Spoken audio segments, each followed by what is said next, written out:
dito sa nagtitrending na to mga kabuti sa ibang bansa kasi panoorin nyo, ayan no. Grabe, meron pala silang ganito, ayan no. Meron silang DIY burger. Talagang nakalagay na sa isang balot lahat ng mga kailangan mo para makagawa ng burger. Tapos ang maganda pa dito, hindi mo na siya kailangan lutuin kasi i-assemble mo na nga lang siya. Tapos sobrang sarap daw nito. Ayun no, grabe, may mga iba't ibang flavor pa nga daw to. Gusto ko tong tikman, totoo kaya masarap to. Ayan. Wow! So ito na nga, nabili ko na ngayon nagtitrending nga na DIY burger nga na yan. So buksan na natin at titignan natin kung masarap. So let's go! Okay, so dahil nga sa ibang bansa nag-trending yun, sa ibang bansa ko nga rin ito binili. So 3 flavor yung binili ko. Meron tayong ganitong flavor. Meron din ganito. At ganito.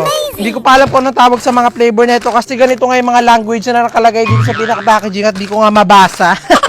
Pero titikman natin to. Titignan natin kung sino talaga masarap sa 3 to. So let's go! So ang una natin titikman muna dito ay itong color red. Ayan. Meron siyang laman na buns. Ano to? Parang ano, lagayan ng burger. Patty. Kaya may nakalagay dito meat. At may kasama siya ditong sauce. So ganito daw siya kainin. Ilalatag daw to. Tapos bubuksan daw tong buns. Nalagay dito. And then bubuksan natin tong meat. Yung ganito yung meat niya. Ayan. Ayan. Lagyan natin tong meat. Tapos, lalagyan daw natin siya nitong kanyang special sauce. Ito daw magpapasarap dito sa instant burger na to. Ayan. Amazing! Ayan, so ito na yung ginawa kong DIY burger. Ito na natin.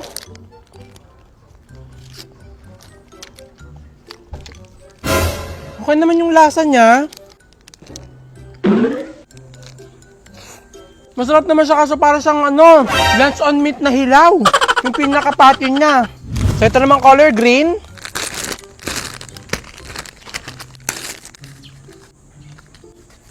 Ganito naman yung itsura ng meat niya dun sa color green. Tikman na natin. And 1, 2, 3.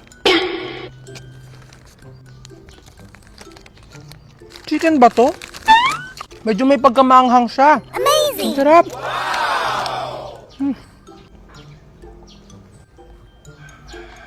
Masarap yung green.